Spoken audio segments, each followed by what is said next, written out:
It's a good win for us. Our defense played very well. We all know you score twice on defense, you have a great chance to win. The three phases that we have to be successful in, at least two of them, especially on the road. And I think that the kicking game was pretty much a wash today. Obviously, defense was dominating, and then being able to rush the football effectively gave us an opportunity to have success and win. So it was a very good win for our football team, and we have to become a better throwing team. We were very average throwing the football today, but rushing the football was good. I would say that without watching the tape, our offensive linemen played good. Earlier, the games this year, for the most part, we were average or below average at best up front, and I think that they blocked, they moved the defensive line, which allowed our running backs to make cuts on the other side of the ball instead of in our own backfield. And Des Rowland broke arm tackles. You know, a play that's blocked well is going to get you 6, 7, 8 yards. If you run through an arm tackle, you get 15 or 20. I think Clint did a good job of managing the game. He did a good job of getting us in the correct run plays, and was an effective runner.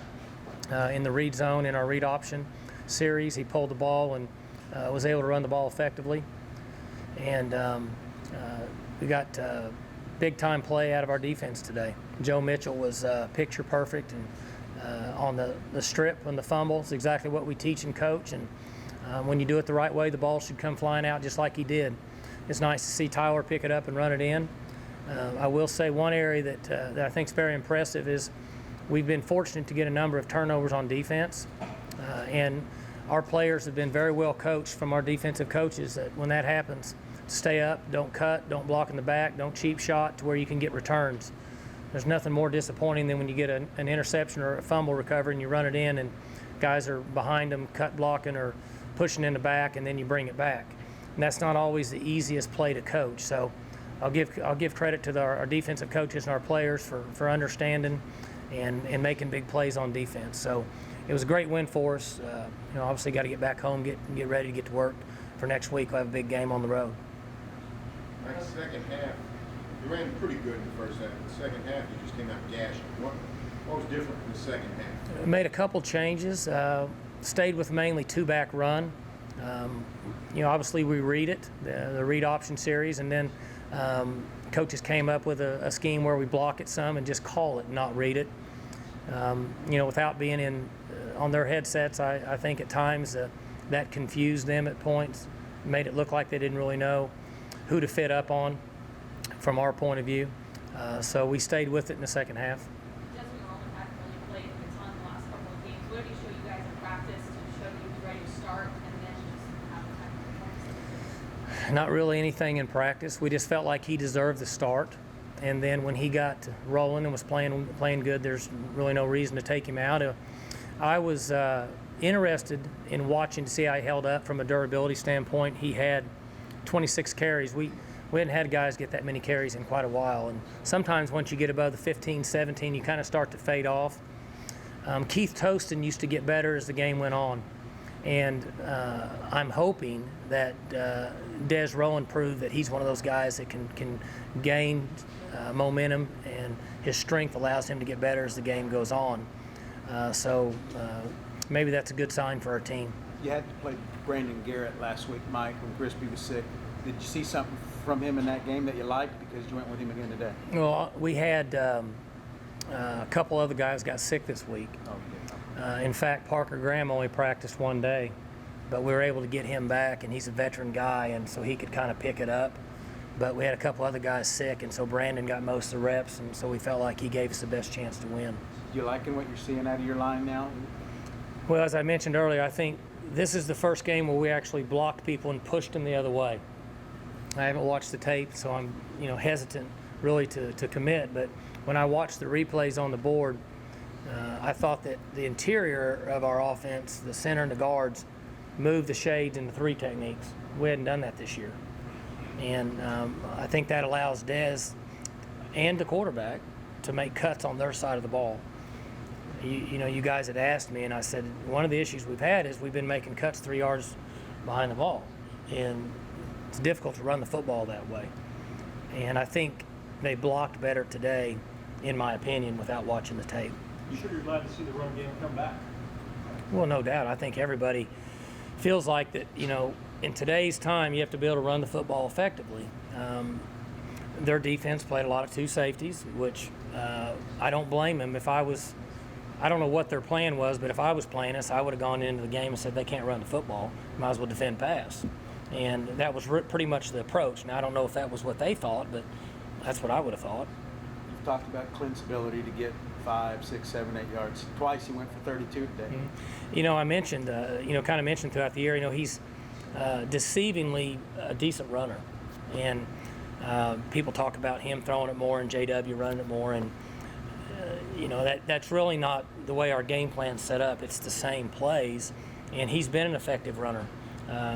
He's got decent vision. I don't know that, he's going to be put on the national watch list for a rushing quarterback, but you can say what you want. He rushed for 90 yards today, I believe. 92 yards. And so he was a very effective runner, and he's done a good job of taking care of the football when he's running. You obviously started Shelf today. Was there any thought of using the JW Walsh specialty package that you guys used last year, or is that? Yeah, we had a plan for both quarterbacks, short yardage, maybe some goal line. We also changed some things on our goal line from what we saw on tape for this game. Honestly expected to play both quarterbacks a little bit more, but it just didn't work out that way, the way the game fell. How much, Mike, was wind, in your estimation, impact the pass? What? Wind, like you're blowing pretty good. I mean, how much of it was maybe wind for being off target on some throws versus? Oh, the wind. Yes. I don't really. Obviously you struggle throwing the ball down the field going this way early in the game. I felt like the wind, I don't know what the wind, it had to be blowing 30 miles an hour to start the game. Now, it may have tapered off, but early in the first half, or early in the game, if you were going this direction, it's not easy to throw. But to answer your question, I don't really think that was a factor. Maybe some, because if you don't throw, if your spiral's not really cutting through it, the ball kind of wobbles, but we have to be a better throwing team. The wind didn't factor in that much. Do we assume Shelf starts going forward? Otherwise, no? Yeah, I wouldn't think that we would change. I'm not going to say that there wouldn't be a time and a place that we wouldn't use both guys. We felt like in this game that he gave us the best opportunity to win. They split reps. They'll split reps this week, but he certainly he played good today. He needs to throw the ball better. As a team, we need to be a better throwing football team. Why was the passing game out of sorts, do you think? Well, I don't think we threw the ball very well. They played a lot of two safety look, Barry, which is defend pass, and allows us to run the ball. And as I said earlier, I don't blame them. That's probably what I'd have done myself.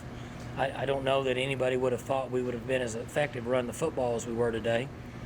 And speaking from our history, certainly not Iowa State, you have a game plan going in, and once you're into that game plan, it's difficult to just wholesale change. And so the way it fell for us, it was just kind of benefited that we were able to run the football and not necessarily have a lot of overloaded boxes that we had to face. Bowl eligible.